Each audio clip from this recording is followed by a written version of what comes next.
प्रेम से बोलिए श्री सत्यनारायण भगवान की जय। आज के दिन श्री सत्यनारायण भगवान की कथा पढ़ी अथवा सुनी जाती है, तो आज मैं आपको सुनाने जा रही हूँ सत्यनारायण भगवान की संपूर्ण वृत्त कथा। प्रिय भक्तजनों, कथा को सुनते हुए वीडियो को लाइक करके कमेंट बॉक्स में सत्यनारायण भगवान की जय जरूर लिखिए। तो आइए भगवान गणेश का ध्यान करते हुए कथा का शुभ आरंभ करते हैं।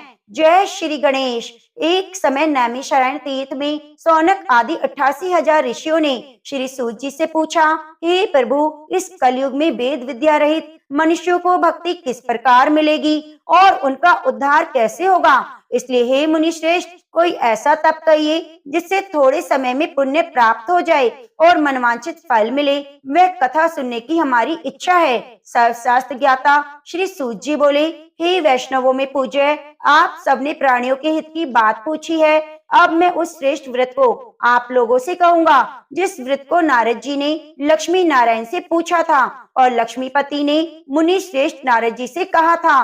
सो ध्यान से सुनो। एक समय योगीराज नारद जी दूसरों के हित की इच्छा से अनेक लोकों में घूमते हुए मृत्यु लोक में आ पहुंचे। यहाँ अनेक योनियों में जन्मे हुए प्राय सभी मनुष्यों को अपने कर्मों के द्वारा अनेक दुखों से पीड़ित देखकर सोचा कि इस यत्न के करने से निश्चय ही प्राणियों के दुखों का नाश हो सकेगा। ऐसा मन में सोचकर विष्णु लोक को चले गए।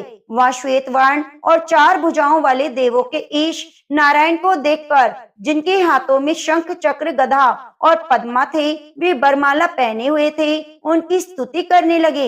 हे भगवान, आप अत्यंत शक्ति से संपन्न हैं।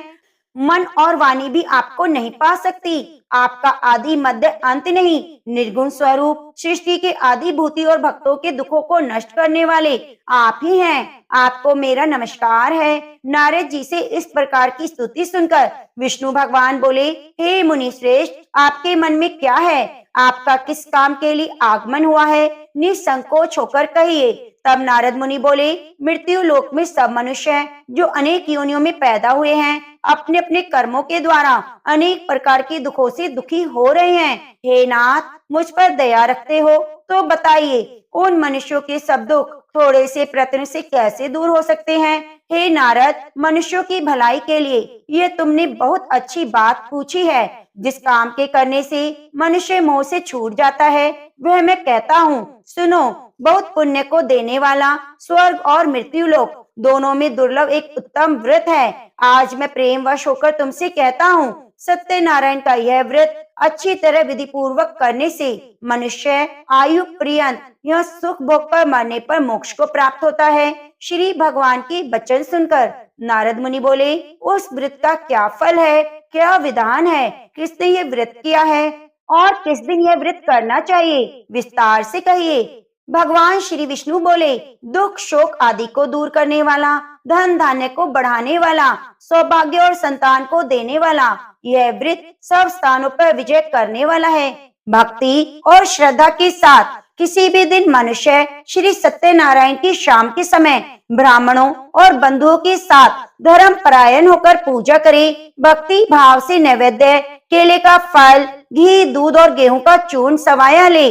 गेहूं के अभाव में साठी का चूर्ण, शक्कर और गुड़ ले। सब भक्षण योग्य पदार्थ जमा करके भगवान को अर्पण कर दे और सब भक्षण योग्य पदार्थ जमा करके भगवान को अर्पण कर दे। बंधुओं सहित ब्राह्मणों को भोजन कराए।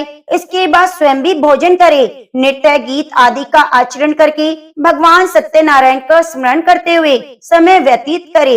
इस तरह व्रत करने पर मनुष्यों की सभी इच्छाएं निश्चय पूरी होती हैं। विशेषकर कली काल में भूमि पर यही मोक्ष का सरल उपाय है। इसके प्रसंग में सूत जी बोले, हे ऋषियों, जिसने पहले समय में इस व्रत को किया है उसका इतिहास कहता हूँ। ध्यान से सुनो। सुंदर काशीपुरी नगरी में एक अत्यंत निर्धन ब्राह्मण रहता था।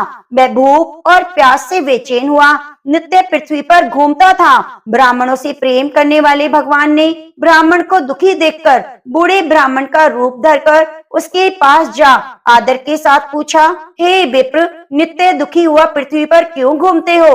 हे श्रेष्ठ ब्राह्मण, यह सब मुझसे कहो, मैं सुनना चाहता हूँ। ब्राह्मण बोला, मैं निर्धन ब्राह्मण हूँ, भिक्षा के लिए पृथ्वी पर फिरता हूँ। हे भगवान, यदि आप इसका उपाय जानते हो तो कृपया करके कहो। वृद्ध ब्राह्मण बोला, सत्यनारायण भगवान मनोवांछित फल देने वाले हैं, इसलिए हे ब्राह्मण तू उनका पूजन कर, जिसके करने से मनुष्य सब दुखों से मुक्त हो जाता है। ब्राह्मण को वृद्ध का सारा विधान बताकर बूढ़े ब्राह्मण का रूप धारण करने वाले सत्यनारायण भगवान अंतर ध्यान हो गए। जिस वृद्ध को वृद्ध ब्राह्मण ने बताया है मैं उसको करूंगा, ये निश्चय करने पर उसे रात में नींद भी नहीं आई। वह सवेरे उठकर सत्यनारायण के व्रत का निश्चय करके भिक्षा के लिए चला गया। उस दिन उसको भिक्षा में बहुत धन मिला, जिससे बंधु बांधवों के साथ उसने सत्यनारायण भगवान का व्रत किया। इसके करने से वह ब्राह्मण सब दुखों से छूटकर अनेक प्रकार की संपत्तियों से युक्त हो गया। उस समय से वह ब्राह्मण हर मास व्रत करने लगा। इस तरह सत्यनारायण भगवान के व्रत को जो करेगा वह सब पापों से छूटकर मोक्ष को प्राप्त होगा। आगे जो पृथ्वी पर सत्यनारायण का व्रत करेगा वह मनुष्य सब दुखों से छूट जाएगा। सूत जी ऋषियों से बोले, इस तरह नारद जी ने नारायण का कहा हुआ यह व्रत मैंने तुमसे कहा। हे विप्रो, अब और क्या कहूँ। तब ऋषि बोले, हे मुनीश्वर, संसार में इस ब्राह्मण से सुनकर किस किसने इस व्रत को किया है वह भी हम सुनना चाहते हैं, इसके लिए हमारे मन में श्रद्धा है। सूत जी बोले, हे मुनियों, जिस जिसने इस व्रत को किया है वह सब सुनो। एक समय एक ब्राह्मण धन और ऐश्वर्य के अनुसार बंधु बांधवों के साथ व्रत करने को तैयार हुआ। उसी समय एक लकड़ी बेचने वाला बूढ़ा आदमी आया और बाहर लकड़ियों को रखकर ब्राह्मण के मकान में गया।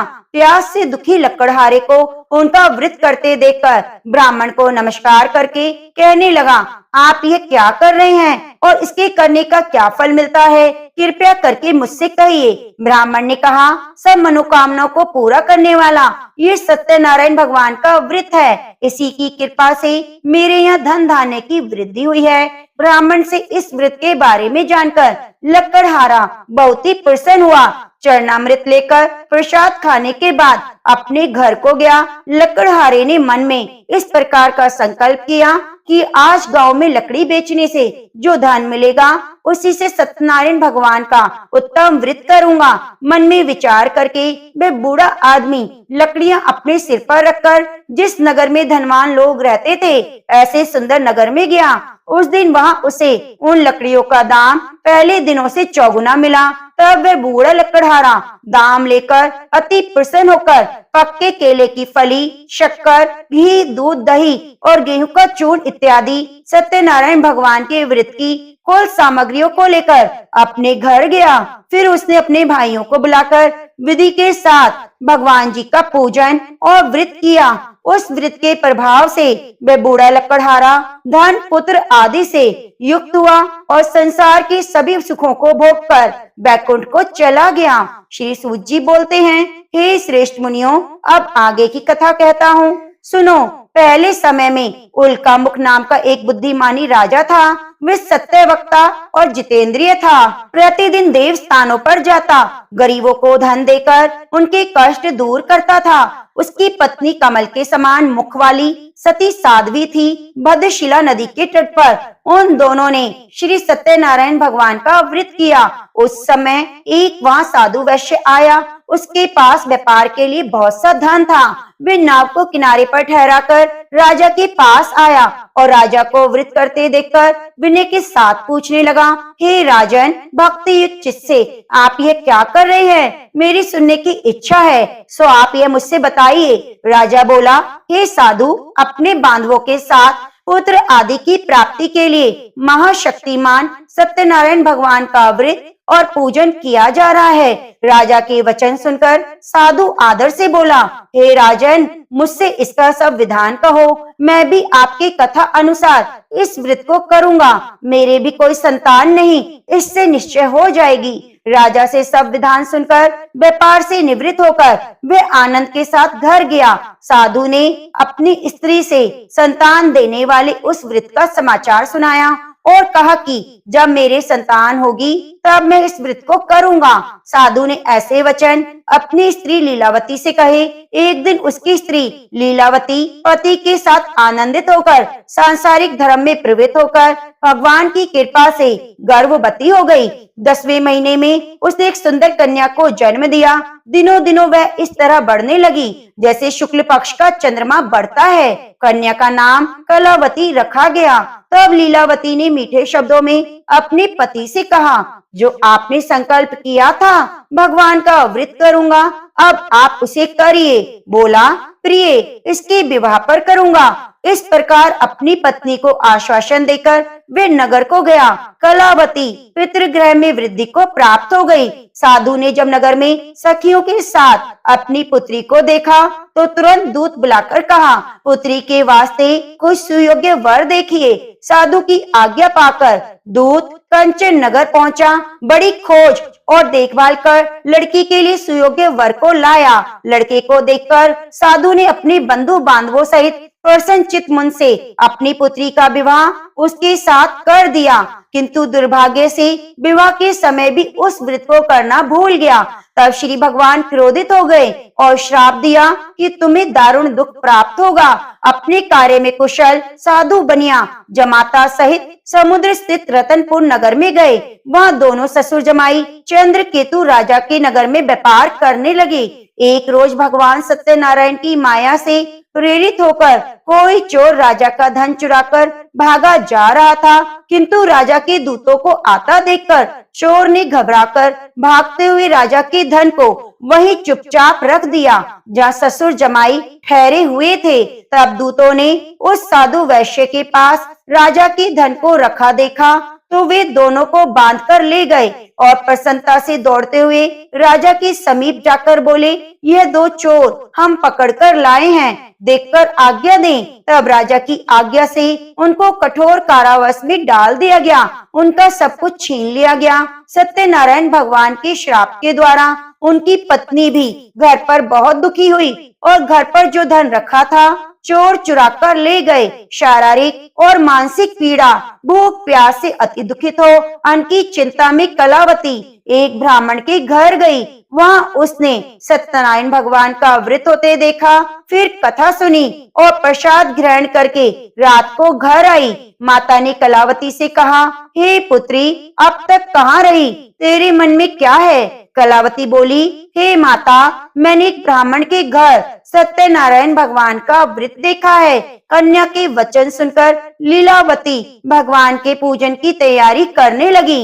लीलावती ने परिवार और बंधुओं सहित सत्यनारायण भगवान का पूजन किया और वर मांगा, मेरे पति और दामाद शीघ्र आ जाएं। साथ ही प्रार्थना की, हम सबका अपराध क्षमा करो। सत्यनारायण भगवान इस व्रत से संतुष्ट हो गए और राजा चंद्रकेतु को स्वप्न में दर्शन देकर कहा, हे राजन, दोनों वैश्य शीघ्र ही छोड़ दो। सब धन जो तुमने ग्रहण किया है वह दे दो, नहीं तो मैं तुम्हारा धन, राज्य, पुत्र सब कुछ नष्ट कर दूंगा। राजा से ऐसे वचन कहकर भगवान अंतर ध्यान हो गए। प्रातःकाल राजा चंद्रकेतु ने सभा में अपना स्वप्न सुनाया।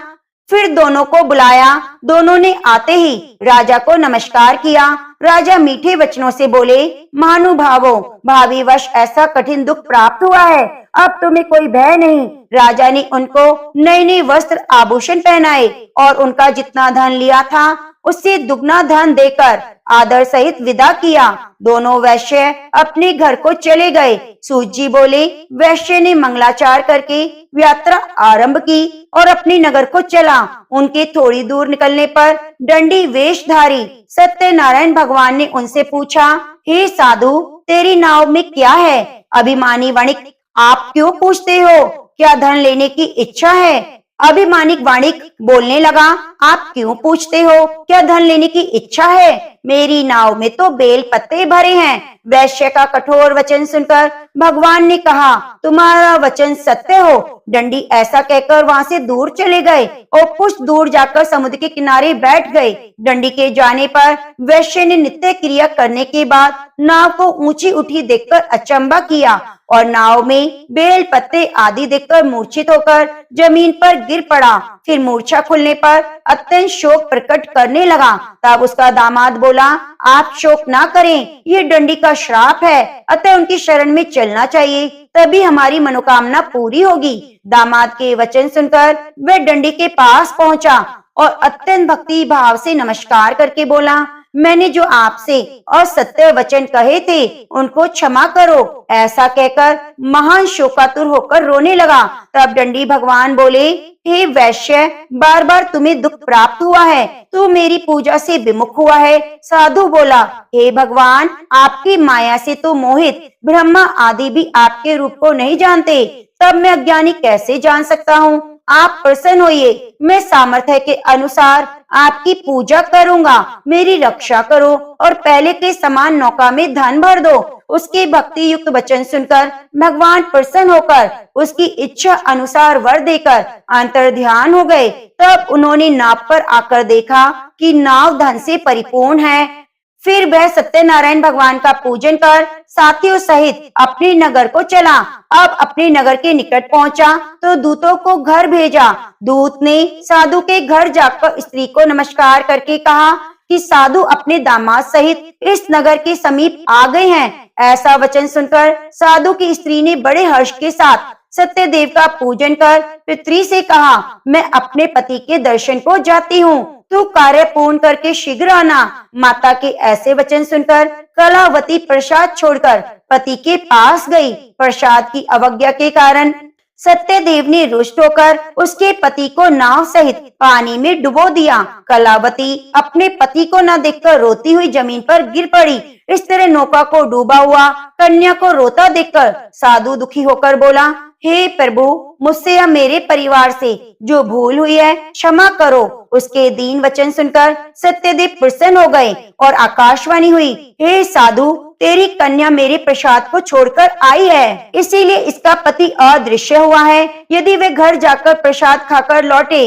तो इसका पति अवश्य मिलेगा। ऐसी आकाशवाणी सुनकर कलावती ने घर पहुंचकर प्रसाद खाया, फिर आकर पति के दर्शन किए। उसके बाद साधु ने बंधु बांधवों सहित सत्यदेव का विधि पूर्वक पूजन किया। उस दिन से वह पूर्णिमा को सत्यनारायण का पूजन करने लगा। इस लोक में सुख भोग कर अंत में स्वर्ग लोक को गया। सूत जी बोले, ऋषियों, मैं और भी कथा कहता हूँ, सुनो। प्रजा पालन में लीन तुंगध्वज नाम का राजा था। उसने भी प्रसाद को त्याग कर बहुत दुख पाया। एक समय वन में जाकर पशुओं को मारकर बढ़ के नीचे आया। वहां उसने ग्वालों को भक्ति भाव से बांधव सहित सत्यनारायण का पूजन करते देखा। राजा देखकर भी अभिमान वश वहां नहीं गया और न ही पूजन किया, न नमस्कार किया। जब ग्वालों ने भगवान का प्रसाद उसके सामने रखा तो वह प्रसाद को त्याग कर अपनी सुंदर नगरी को चला गया। वहां उसने सब कुछ नष्ट पाया तो जान गया ये सब भगवान ने किया है। तब वह विश्वास करके ग्वालों के समीप गया और विधि पूर्वक पूजन करके प्रसाद खाया तो सत्यदेव भगवान की कृपा से जो पहले था वैसा ही हो गया। फिर दीर्घ काल तक सुख भोगने पर मरने पर स्वर्ग लोक को गया। जो मनुष्य इस परम दुर्लभ व्रत को करेगा, भगवान सत्यनारायण की कृपा से धन धान्य की प्राप्ति होगी। निर्धन धनी बंदी बंधन से मुक्त होकर निर्भय हो जाता है। निसंतानों को संतान प्राप्त होती है। सब मनोरथ पूर्ण होकर अंत में बैकुंठ धाम को जाता है। यह सत्य है। श्री सूत जी कहते हैं कि ब्राह्मणों, आपको मैंने सत्यनारायण व्रत की पावन कथा सुनाई। इस व्रत का पालन करके मनुष्य सभी दुखों से मुक्त हो जाता है। विशेषतः कलि युग में श्री सत्यनारायण की पूजा महान फल देने वाली है। इन देवता को कोई सत्यनारायण कहते हैं और कोई सत्यदेव कहते हैं। अनेक रूपों में भगवान के सभी मनोरथ पूर्ण करते हैं। ये सनातन सत्यदेव कलयुग में सत्य व्रत के रूप में अवतरित होंगे। हे श्रेष्ठ मुनियों, जो मनुष्य नित्य इसका पाठन और श्रवण करता है, श्री सत्यनारायण भगवान की कृपा से उसकी सभी पाप नष्ट हो जाते हैं। तो प्रेम से बोलिए, सत्यनारायण भगवान की जय। श्री कृष्ण गोविंद हरे मुरारी, हे नाथ नारायण वासुदेवा। श्री कृष्ण गोविंद हरे मुरारी, हे नाथ नारायण वासुदेवा, हे नाथ नारायण वासुदेवा, हे नाथ नारायण वासुदेवा। प्रिय भक्तजनों, अगर आपको हमारे द्वारा सुनाई गई कथा अच्छी लगी है तो कृपया वीडियो को लाइक करके कमेंट बॉक्स में सत्यनारायण भगवान की जय जरूर लिखिए और चैनल को सब्सक्राइब करके बगल में बनी घंटी को दबा लीजिए